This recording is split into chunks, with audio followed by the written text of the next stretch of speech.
बाबा मैं तेरी मलिका, टुकड़ा हूँ तेरे दिल का, एक बार फिर से दहलीज पार करा दे। मुड़ के ना देखो दिलबरो, दिलबरो, मुड़ के ना देखो दिलबरो, मुड़ के ना देखो दिलबरो, दिलबरो, मुड़ के ना देखो दिलबरो।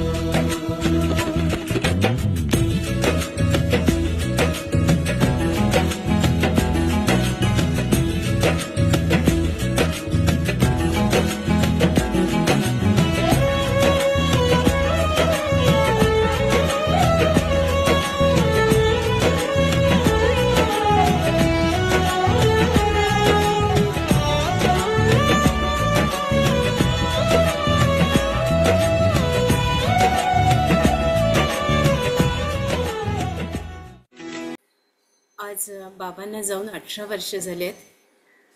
खूप जणांनी मला माझ्या वडिलांबद्दल विचारलं, त्याच्यामुळे बोलण्याचा मी प्रयत्न करते, सांभाळून घ्यावा. बाप नावाची एक कविता आधी सादर करते. ही कविता आपल्या सगळ्यांच्या वडिलांसाठी आहे. उन्हा पांघरून सारी कसा राबतोय बाप, उन्हा पांघरून सारी कसा राबतोय बाप, सल काळ जात जुनी हळू दडवतो बाप. भेगाळल्या पाय वाटा जरी ओसाड हेरान, भेगाळल्या पाय वाटा जरी ओसाड हेरान, स्वप्न कोवळ हिरव पुन्हा पेरतोय बाप. काढी पोटाला चिमटा चालतोय वण वण, काढी पोटाला चिमटा चालतोय वण वण, लेकरान मागताच गेंद आणतोय बाप. जीव जळतो उन्हात अंग भर लाही लाही, जीव जळतो उन्हात अंग भर लाही लाही, घरा सावली देऊन सूर्य झेलतोय बाप. किती तरी आसपास घोंगावणारी वादळे, किती तरी आसपास घोंगावणारी वादळे, जीव डोळ्यात आणून सारी थांबवतो बाप. डोळ्या आड पावसाळे किती ठेवले जपून, डोळ्या आड पावसाळे किती ठेवले जपून, ओठांवर हसू तरी उघा आणतोय बाप. शेवटची ओळी. झाला उंच हिमालय सागराची खोली त्याला, झाला उंच हिमालय सागराची खोली त्याला, अवकाशाच्या पोकळी तरी उरतोय बाप. अवकाशाच्या पोकळी तरी उरतोय बाप.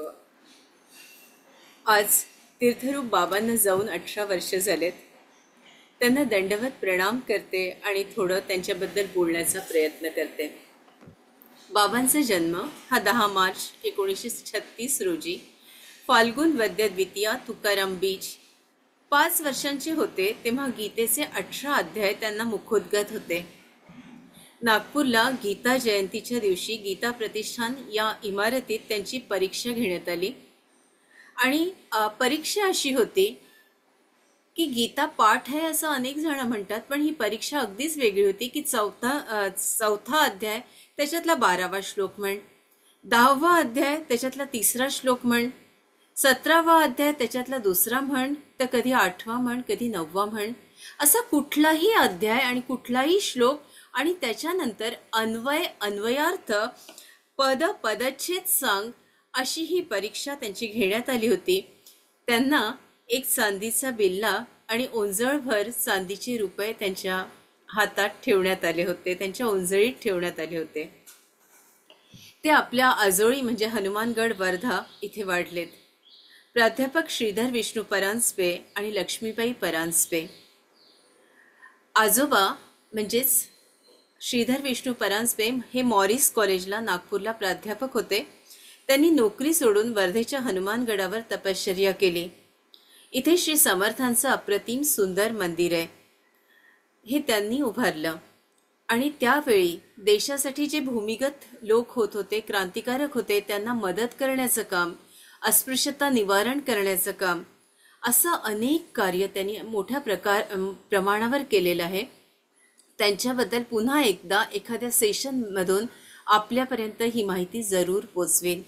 आणि आजीचं काम तर अगदी अडल्यानडल्यांना मदत करणं आणि ज्या स्त्रियांचं बाळंतपण करायचं असायचं त्या मंडळींचं तिथे जाऊन त्या बाळंतपण करत, म्हणजे त्यावेळेला त्यांनी या सगळ्या गोष्टी शिकून घेतलेल्या होत्या. असं हे कुटुंब, तिथेच बाबा लहानाचे मोठे झाले. याच्यात मनाचे श्लोक, अभंग, गंगालहरी, गीता, नंतर शंकराचार्यांचे स्तोत्र, हे सगळं त्यांचं मुखोद्गत होतं. MCOMला असताना ते पहिले आले होते विद्यापीठातून आणि आदरणीय यशवंतराव चव्हाण मुख्यमंत्री होते, त्यांच्या हातून त्यांना सुवर्णपदक देऊन गौरवण्यात आलं. पुढे शिक्षक समितीचे अध्यक्ष होते. शिक्षकांच्या कल्याणासाठी त्यांनी अनेक योजना राबवल्या.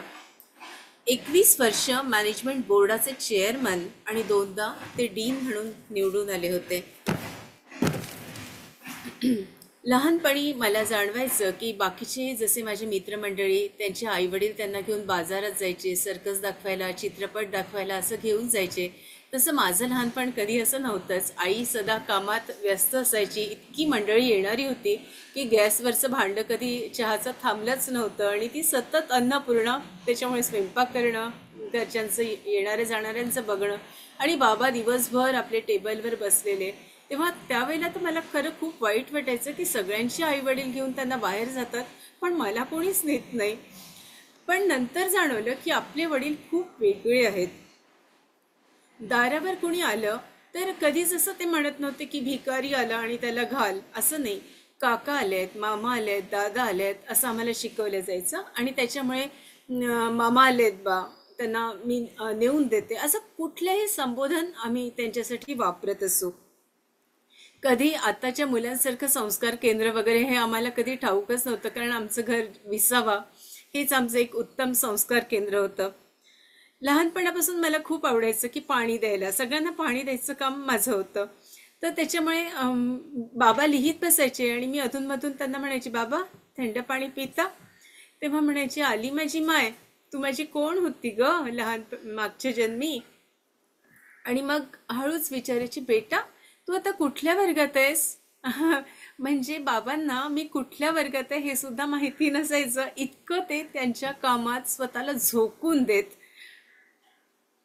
एकदा सहज आता संवाद साधते की कसं आपण आपल्या आईवडिलांकडून शिकत असतो. एक सन्माननीय व्यक्तीचं, एक मोठे मंत्री होते, त्यांचं भाषण होतं आणि जसं मी बाकीच्या मुलांचं बघितलं की तो आला, त्यांनी भाषण दिलं, म्हणजे एकेरी उल्लेख बाकीचे माझे छोटे छोटे मित्र करत होते, तर मला असं वाटलं आपणही आता असा छान एकेरी उल्लेख करावा. आणि बाबा दाढी करत होते आणि मी त्यांना म्हटलं, बाबा आमच्याकडे तो आला होता ना भाषण द्यायला. एक क्षण त्यांनी माझ्याकडे कटाक्ष टाकला आणि दुसरा प्रश्न विचारला, ते काही तुझ्याबरोबर खेळायला येतात का आपल्या घरी? आणि त्या क्षणी मला जाणवलं की मी कुठे चुकली ते. उन्हाळ्यात लहानपणी ते मडकी भरून ठेवत, चिमण्यांना दाणा ठेवत, बगीच्याचं काम त्यांना खूप आवडत होतं आणि त्याच्यामुळे या गोष्टी हळूहळू आमच्यातही उतरल्या की चिमण्यांना पाणी भरायला कुठलाही ऋतू असो आपण मडकी भरून ठेवायला हवी, पाखरांना जपायला हवं. एक 10वीचा प्रसंग सांगते की मी 10वीपर्यंत समजलंच नाही की अभ्यास करायला पाहिजे वगैरे वगैरे.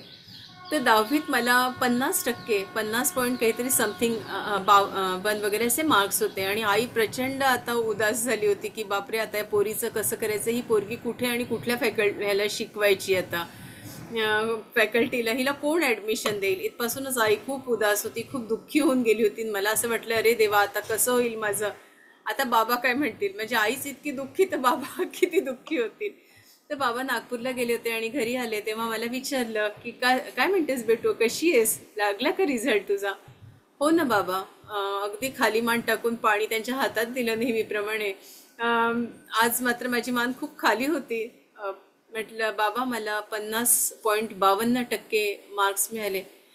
तर एकदम म्हणाले, अरे बेटा हार्टी कॉन्ग्रॅट्स. मी दचकून त्यांच्याकडे बघितलं की बाप रे इतके खुश बाबा. आणि म्हटलं बाबा तुम्हाला वाईट नाही वाटलं, मला 50% मार्क्स मिळाले. अरे बेटा पास तर झाली ना तू. ही काही शेवटची परीक्षा आहे. जसं विमान असं उडतं ना तशी मी अगदी उडालेच, पॅराशूटनं उडावं तसं की बाप रे.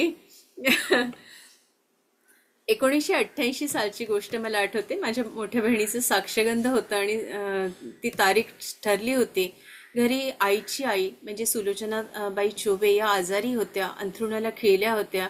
आईला काही दिवसांपासून सूचक स्वप्न पडायचे आणि काहीतरी आता अघटित होणार आहे. भावाची परीक्षा होती MBAची. अशी सगळी परिस्थिती. आईवडिलांना जाणंही भाग होतं आणि दोघांनाही खूप ताण आला होता की आता कसं आपण हे निभावून न्यायचं. मी बाबांना म्हटलं बाबा तुम्ही कशाला एवढी काळजी करता, मी थांबते ना घरी, मी सगळं सांभाळून घेईन. त्या क्षणी मला आजही बाबांचा तो हात आठवतो माझ्या डोक्यावर ठेवलेला. म्हणाले बेटा I am proud of you.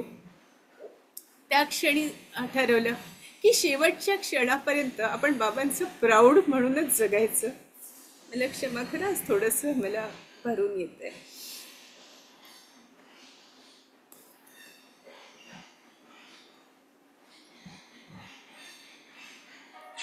आजकाल आपण बघतो.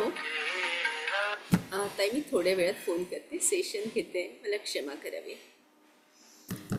व्यवस्थापनाच्या क्षेत्रात त्यांची 60 ते 65 पुस्तकं तेव्हा आली होती, पण कधीही त्यांनी कुठल्याही पुस्तकाचा प्रकाशन समारंभ वगैरे केला नाही. म्हणजे आज मी बघते अगदी बारीक बारीक पुस्तकं छापतात आणि केवढे मोठे समारंभ होतात, केवढा खर्च केला जातो. पण बाबांचा कधीही त्यांनी समारंभ केला नाही आणि एक एक पुस्तक त्यांचं 500-600 असं पानांचं होतं. उद्योजकता, विकास, संकल्पना आणि व्यवहार हे 537 पानांचं पुस्तक होतं आणि या ह्याच्यात 77 त्यांनी संदर्भ सूचीमध्ये 77 ग्रंथांचा उपयोग केलेला आहे. 31 शोधलेख आहेत आणि पुण्यात त्यांनी जेवढे त्यांचे PhDचे स्टुडंट्स होते त्या सगळ्यांनी पुण्याच्या मराठा चेंबर्समध्ये प्रसिद्ध उद्योगपती RJ राठी आणि प्राचार्य प्रची शेजवळकर यांना बोलावून हा समारंभ केला होता. तेवढा एकच समारंभ त्यांच्या विद्यार्थ्यांनी केला म्हणून त्यांच्या आयुष्यात घडला. बाकी एकही प्रकाशन समारंभ त्यांच्या आयुष्यात घडलेला नव्हता.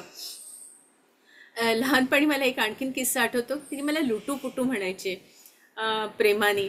आणि माझ्या बुटाची एकदा लेस मला लागत नव्हती, खेळायला जायचं होतं, तेव्हा म्हणाले आण बेटा मी तुझ्या बुटात ती लेस लावून देतो. पांढरा स्वच्छ शर्ट त्यांनी सदरा घातलेला होता आणि त्यांनी आपल्या मांडीवर तो बूट ठेवला.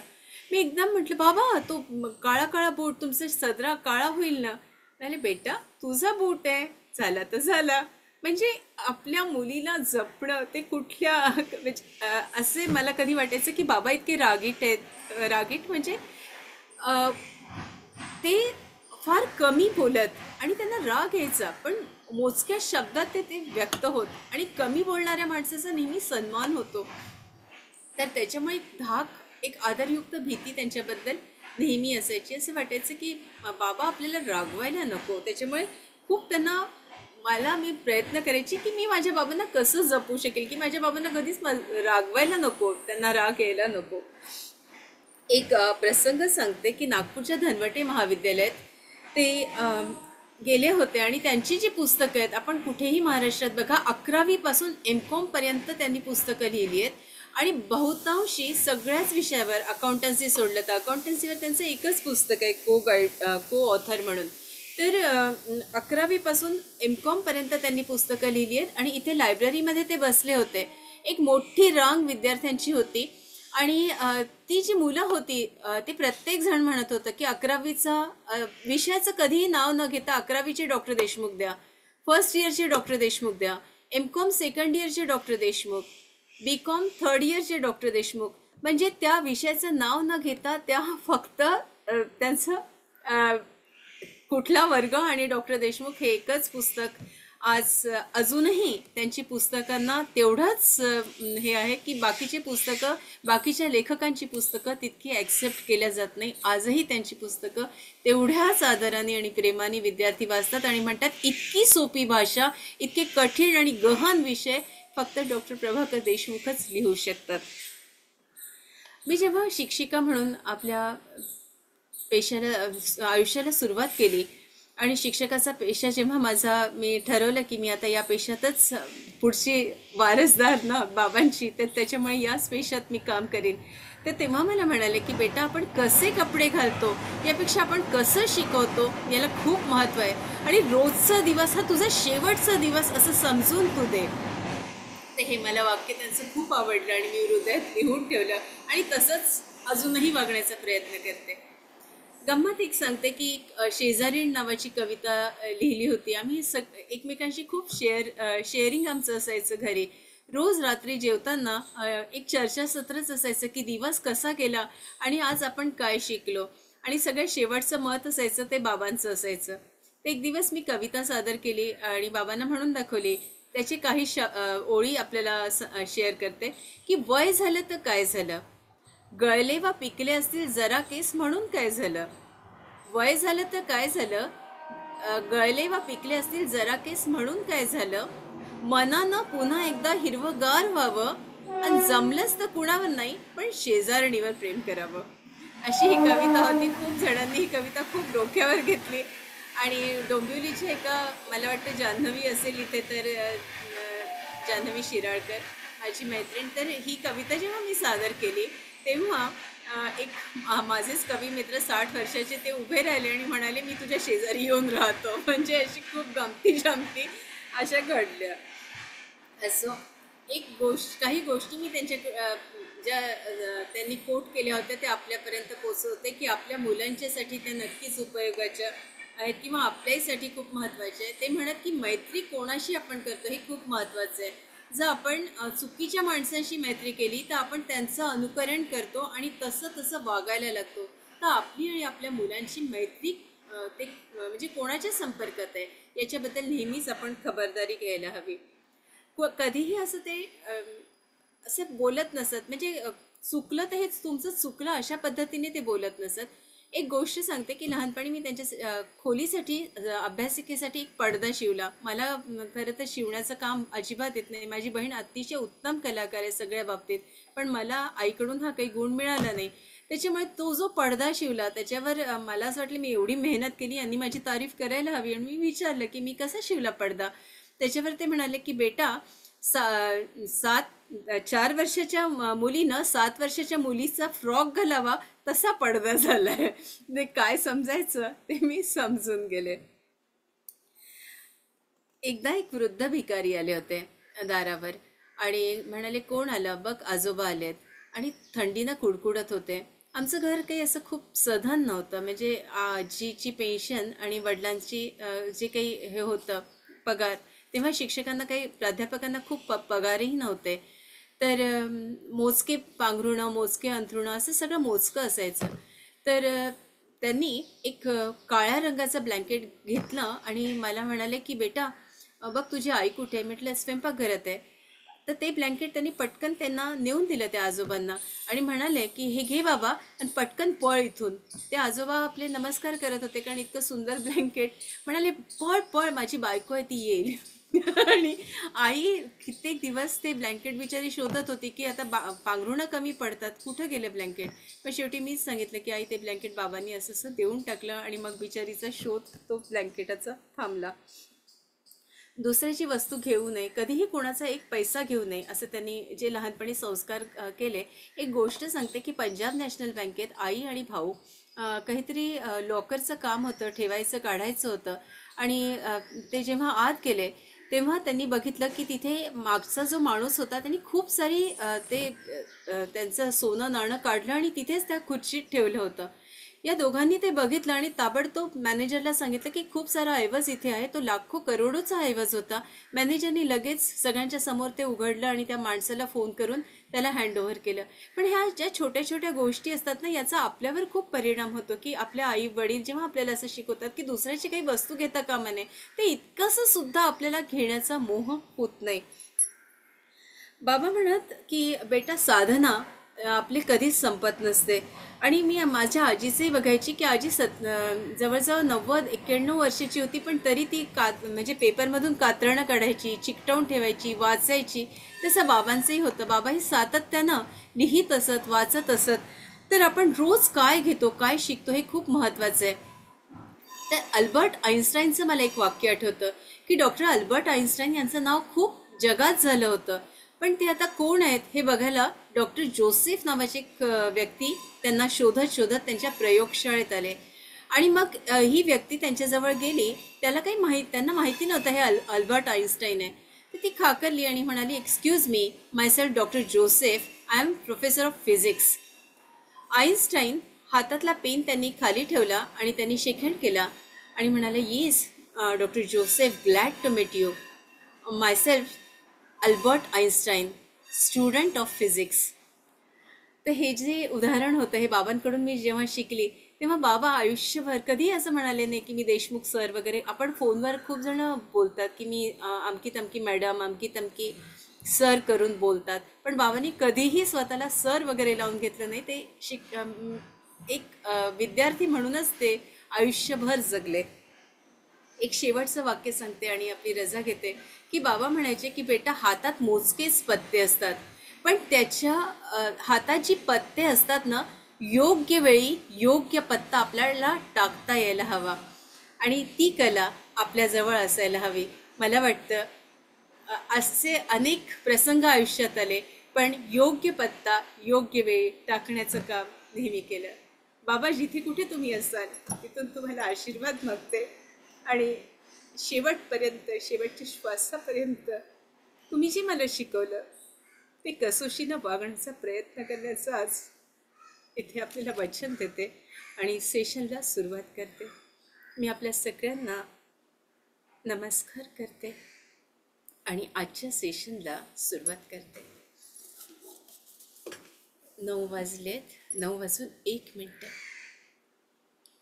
मास्टर्स, आपले चष्मे बाजूला काढून ठेवावे.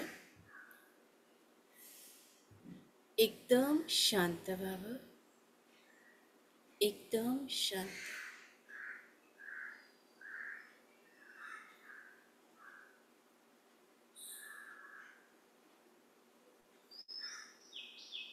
या क्षणी आपण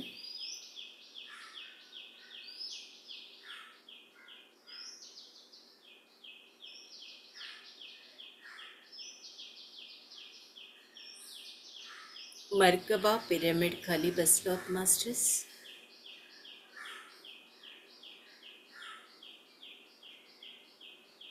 आपल्या आईवडिलांना दंडवत प्रणाम.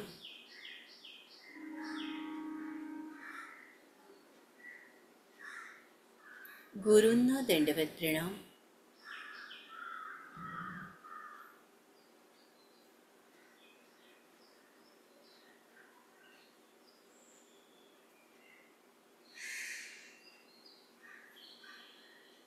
या संपूर्ण ऊर्जेशी एकरूप होऊन जा.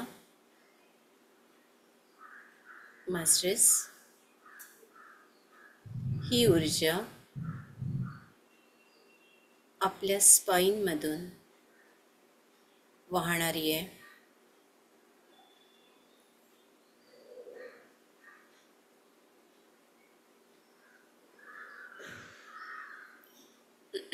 जे काही सिक्रेट्स आहेत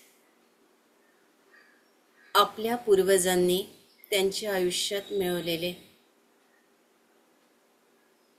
असे अनेक औषध आहेत, असं ज्ञान आहे,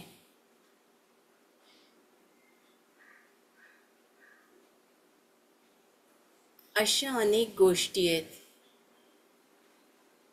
की त्यांनी मिळवले,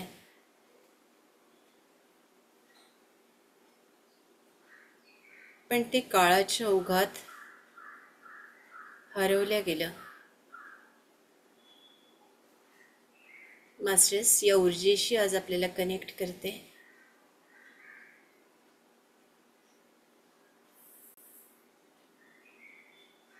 आपल्या पूर्वजांच्या या ज्ञानाशी हे पोर्टल उघडलं गेलंय. आवाहन करते महातार बाबाजींना आणि आनंदमयी मातांना. या पोर्टलमधून आपल्या ब्रह्मरंध्रातून ही सगळी इन्फॉर्मेशन डाउनलोड होते मास्टर्स, आणि ही माहिती आपल्या स्पाईनमधून वाहते.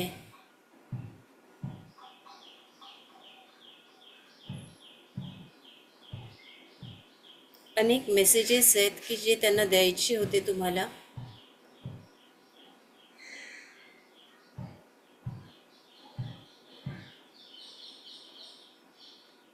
आणि इथे पडदा पडल्यामुळे ती माहिती तुमच्यापर्यंत पोचू शकली नाही.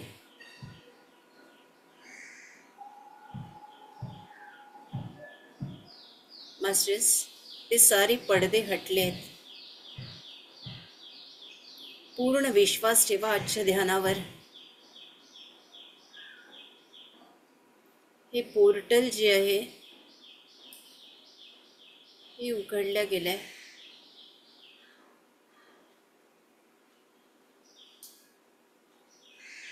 आणि ही माहिती डाउनलोड होते मास्टर्स. तुमच्या ब्रह्मरंध्रातून मागच्या भागातून ही माहिती, म्हणजे आता डोक्याच्या मध्ये मानेखाली तुम्हाला व्हायब्रेशन्स जाणवतील.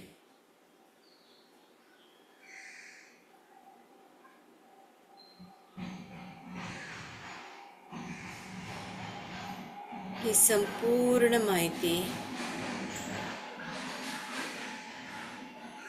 तुम्हाला स्वप्न पडतील किंवा तुमचं इंट्युशन पॉवर हे वाढेल. हळूहळू वेगवेगळ्या पद्धतीने वेगवेगळ्या अनुभूती तुम्हाला येतील. कोणा ना कोणाकडून मदत मिळेल, पुरावे मिळतील, कागदपत्र मिळतील.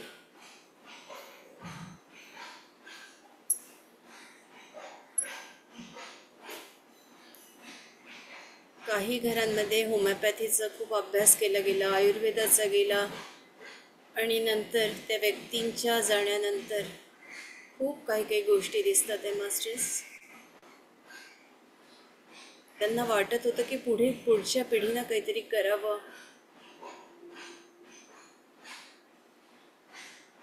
वेगवेगळे शोध, वेगवेगळे, काहींनी वेदामध्ये, काहींनी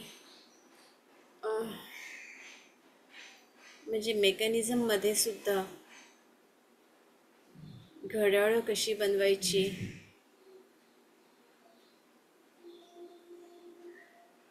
ध्यानाच्या याच्यात अनेकांनी, आपल्या पूर्वजांनी खूप प्रगती केलेली आहे. तुमच्या कमरेमध्ये एकदम स्पार्क झाल्यासारखं जाणवत असेल तुम्हाला, जी मंडळी कनेक्ट झाली आहे ती यावेळेला.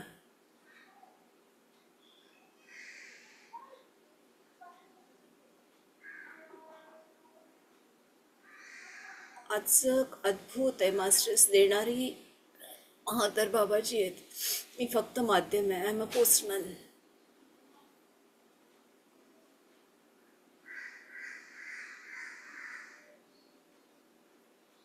अनेकांच्या घरी खूप वाचनालय होते, मोठ्या लायब्ररीज होत्या. खूप रेअर औषधं दिल्या जायची. शेतीचं शास्त्र खूप अवगत होतं. त्यांना पक्ष्यांचे आवाज कळायचे,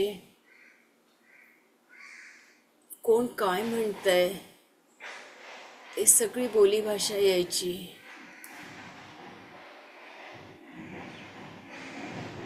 फेस रिडिंग जमायचं, ज्योतिष्यशास्त्र, आयुर्वेद, मास्टर्स खूप गोष्टी आहेत ज्या डाउनलोड होतात आहे. आणि या एकदम मोकळ्या मनाने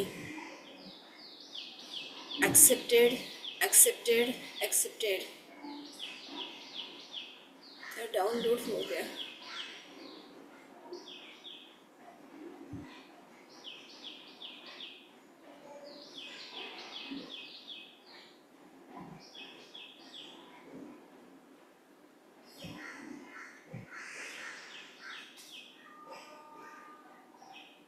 तुमच्या कुलपुरुषाचं नाव घ्या, कुलदेवतेचं नाव घ्या. कुलपुरुष, कुलदेवता. एक स्त्री असते, एक पुरुष असतो कुलदेवतामध्ये, किंवा काहींचे नसतात, एकच असतं. गोत्र, ऋषी.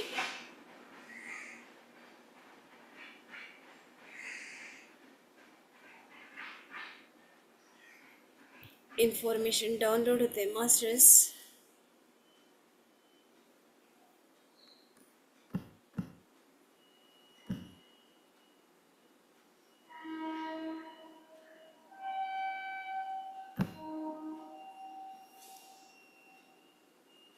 तुम्हाला तुमचे गुरु मदत करतात याच्यासाठी, पूर्ण प्रकृतीसाठी, तुमच्या तब्येतीसाठी तुम्हाला आशीर्वाद मिळतात आहे, तेही डाउनलोड होतात आहे मास्टर्स.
सोहम, सोहम, सोहम, सोहम.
मास्टर्स, ही माहिती जी डाउनलोड झाली आहे ती आपल्या स्पाईनमध्ये स्थिर झालेली आहे. खूप हृदयापासून धन्यवाद द्या आजच्या प्रोसेसला, माहोतर बाबाजींना, आनंदमयी मातांना.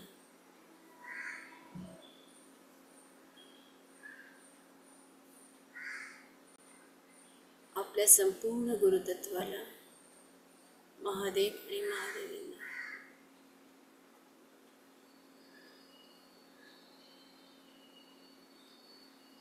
कुलपुरुष,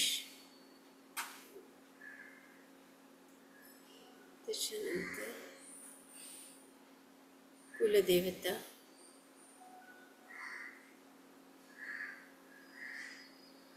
सगळ्यांना हृदयापासून धन्यवाद.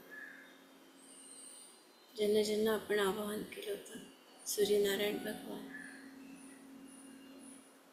मास्टर्स,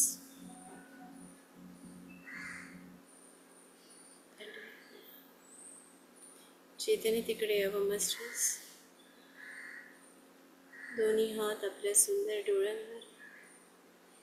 5, 4, 3, 2, 1, 0. या विश्वाला आशीर्वाद द्या. या विश्वाचं कल्याण होत आहे. या विश्वात सगळे ध्यानी, ज्ञानी आणि शाकाहारी आहेत. सगळे शेतकरी, शेतमजूर, कामगार, कारागीर, सैनिक, इथल्या स्त्रिया, मुली, गाई वासरं, आम्ही सगळे सुरक्षित आहोत. आमची घरं सुरक्षित आहेत. कल्याणमस्तु, कल्याणमस्तु, कल्याणमस्तु. तथास्तु, तथास्तु, तथास्तु. आपल्यातील काहींना बोलायचं आहे म्हणून मी थांबते 5 मिनटं. आपले हँड रेज करावेत आणि मग रजा द्या प्लीज.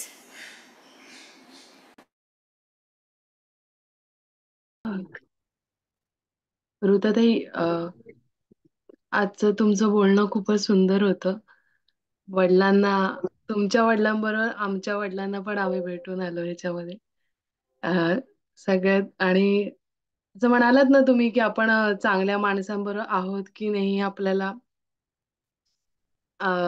कळत असतं. तर आता ना 4-5 दिवसापासून जे सेशन्स चाललेत ना, लाईक तुम्ही तुमच्याबद्दल सांगितलं, मग त्याच्यानंतर आपल्याला तुमच्या आजी सासऱ्यांबद्दल कळलं, मग तुमच्या बाबांबद्दल.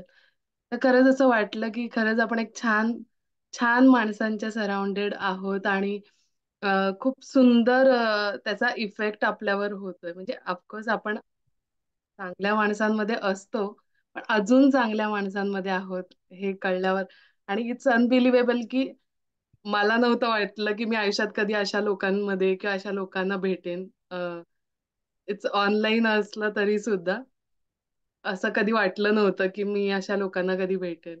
त्यामुळे खूप थँक्यू की सगळ्यांनाच, की हा ग्रुप पहिले बनवलेल्यांना सगळ्यांना थँक्यू. त्याच्यानंतर रोहिणी वहिनीला थँक्यू की मला याच्यामध्ये जॉईन केलं. आणि तुम्हाला तर थँक्यू नाही, खूप सारे प्रेम की आम्हाला असं सगळं तुम्ही देताय ह्याच्याबद्दल. खूप खूप म्हणजे मला हे एक्सप्रेस करायचं होतं. दुसरी गोष्ट, आजचं ध्यान खूप सुंदर होतं. पूर्ण पाठ अशी भरल्यासारखी वाटते. अ, अ, खूप सुंदर अनुभव आहे. आणि परवा तुम्ही हे पण म्हणालात धैर्याला बघून की खूप मी ब्लेस्ड आहे. ऍक्च्युली मी ब्लेस्डच आहे की अ, एक तर मला छान दोघी पण छान मुली आहेत आणि खूप सुंदर फॅमिलीमध्ये कनेक्टेड आहे मी ह्याच्यासाठी. So खूप खूप थँक्यू सो मच. मला एक्सप्रेस करायचं होतं आज. प्रतिभाताई बोला. नमस्कार ताई, आम्ही कृतज्ञ आहोत बाबांविषयी, कारण आम्हाला 2 हिरे मिळाले आहेत. एवढे खूप खूप धन्यवाद त्यांना आणि कोटी कोटी वंदन.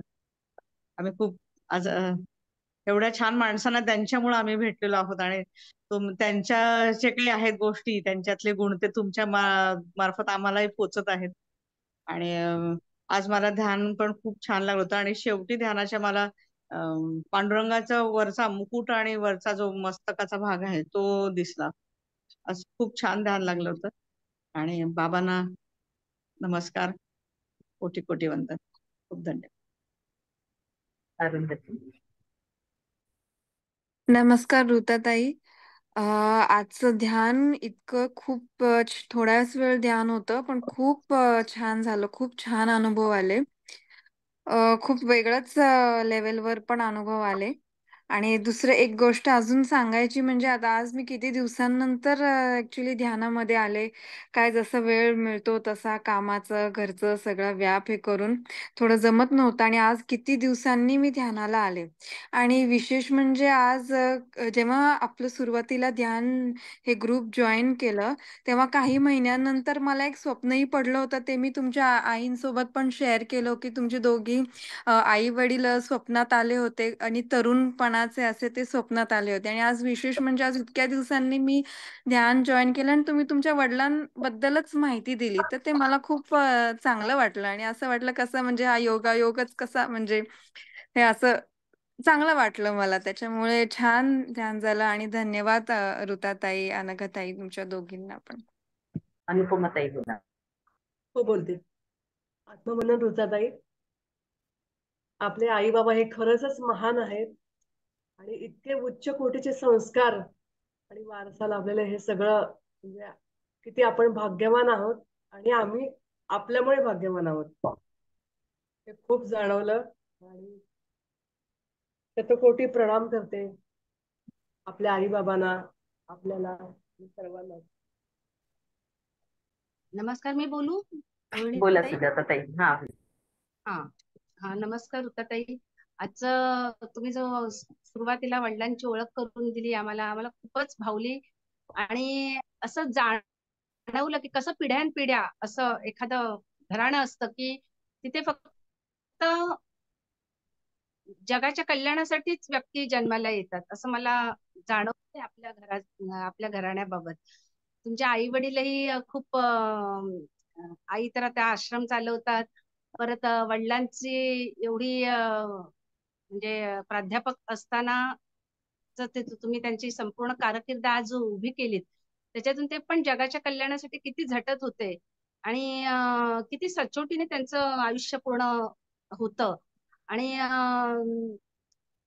अगदी जे काही द्याल ते मनापासून तुम्हाला पण त्यांनी शिकवण दिली की उद्याचा दिवस हा शेवटचा दिवस हे समजूनच दररोज कार्य करायचं. त्याच्यामुळे आपल्याकडून जे कार्य होतं ते आम्हालाही जाणवतं की तुम्ही दररोज अशाच प्रकारे आम्हाला देत असता की उद्याचा दिवस हा माझा शेवटचा दिवस आहे त्यामुळे आज जेवढं देता येईल तेवढं मी देणार 100%. आणि दुसऱ्यांची वस्तू ठेवू नये, ठेवून घेऊ नये आपल्याकडे किंवा दुसऱ्यांच्या ऋणात राहू नये असं मला जाणवलं ह्या शिकवणुकीतून की आणि ते तुम्ही अगदी तंतोतंत पाळता. एकाही कोणाचंही ऋण तुम्ही ठेवत नाही. तुम्हाला आम्ही कोणीही कुठल्याही कार्यक्रमामध्ये जे तुम्हाला हातभार लावतो पार्टिसिपंट म्हणजे आपला कार्यक्रम चांगला होण्यासाठी तर तेव्हा तुम्ही एकाचही ऋण ठेवत नाही. सगळ्यांचा लगेच आभार मानून मोकळे होता. हे मला अगदी नेहमी जाणवतं प्रत्येक कार्यक्रमाच्या वेळेला.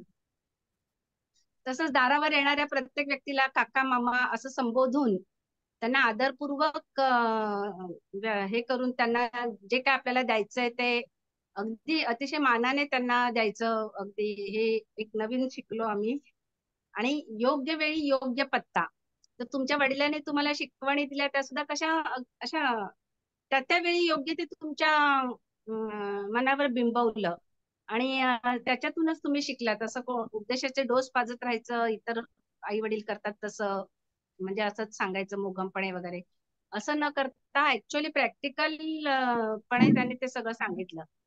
तर असे आई वडील सगळ्यांना मिळू देत आणि आम्हाला आम्ही तुमच्याशी सतत कनेक्ट राहू देत आणि त्यामुळे आमच्याकडे ते पास होते सगळं ज्ञान तुमच्या दोघींकडेही दोघी बहिणींकडे ते आलेलं आहे हे आम्हाला जाणवतं आणि तुमच्या थ्रू आम्हालाही मिळतंय. खूप खूप धन्यवाद ताई. वृषालीताई बोला. नमस्कार. वृषालीताई. आत्मवंदन ताई, आजचं ध्यान पण छान होतं आणि तुम्ही वडिलांबद्दल ज्या सांगितलं कविता पण खूप सुंदर तुमची वडिलांवरची. मला ते ऐकताना बाबांची आठवण येत होती. असं डोळे भरून येत ते खूप सुंदर.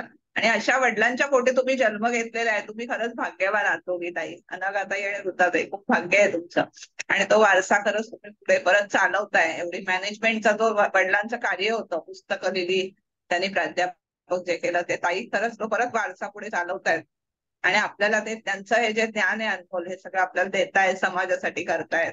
खरंच कौतुकास्पद आहे आणि आपल्याला त्यांचा सहवास लाभतोय ही खरंच दैविक कृपा आहे आपल्यावर. असे लोक आपल्या सहवासात आहेत हे भाग्य आहे. सद्गुरु कृपा सगळ्यांवर बरसते असंच वाटतं. धन्यवाद. अर्चना चौधरी ताई. नमस्कार ताई. ध्यान खूप छान झालं. तुमच्या वडिलांचा ऐकून खूप आनंद झाला, कारण माझे वडील पण लेक्चरर्स होते आणि त्यामुळे बऱ्याचशा गोष्टी सेम होत्या. म्हणजे त्यांची शिकवण किंवा वागणं वगैरे बरंचसं सेम होतं. आणि आजच्या ध्यानात पण मला स्वाधिष्ठान चक्रावर खूप व्हायब्रेशन्स आले, अनाहत चक्रावर पाठच्या बाजूने खूप व्हायब्रेशन जाणवले. काल पण तसेच जाणवले स्वाधिष्ठान चक्रावर. खूप खूप धन्यवाद.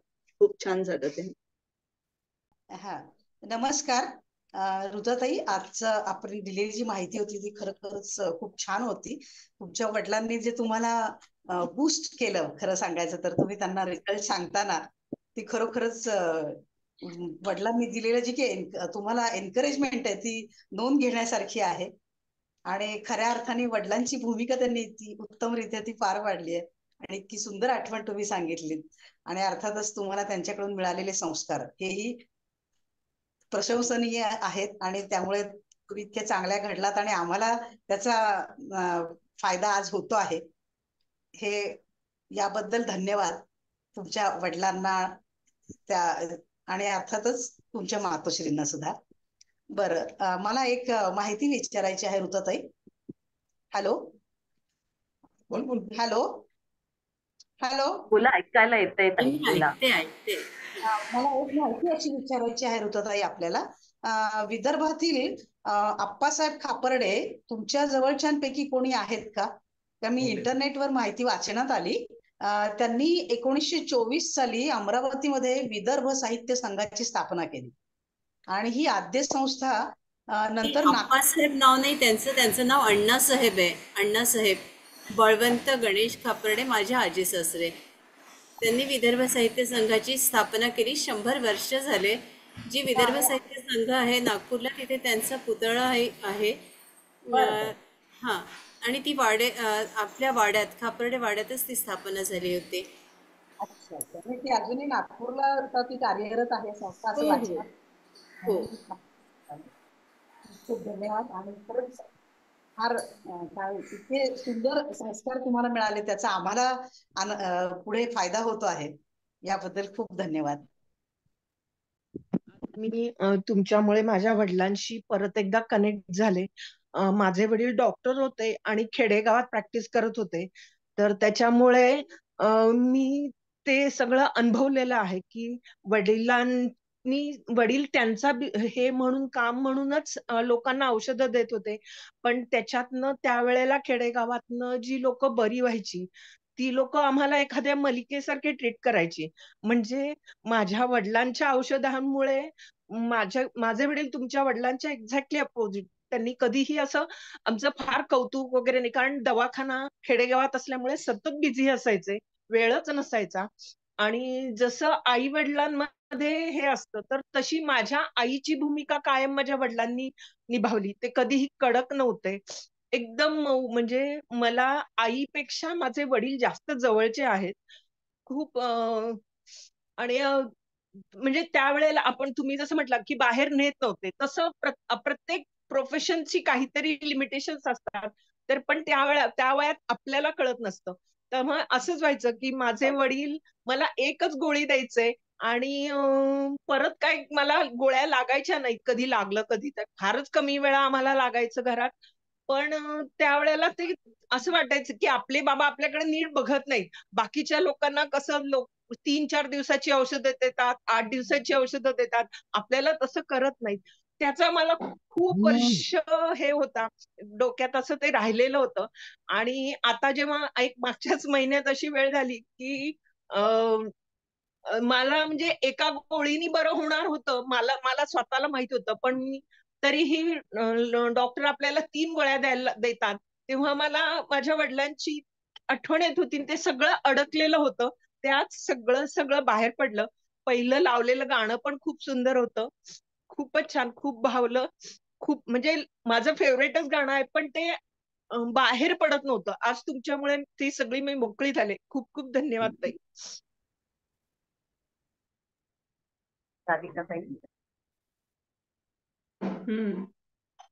आत्मानंद ताई, खूप छान. आज तुम्ही दादा तुमच्या वडिलांबद्दल सांगितलं आणि त्याच्यामुळं म्हणजे मी पण खूप छान. धन्यवाद धन्यवाद.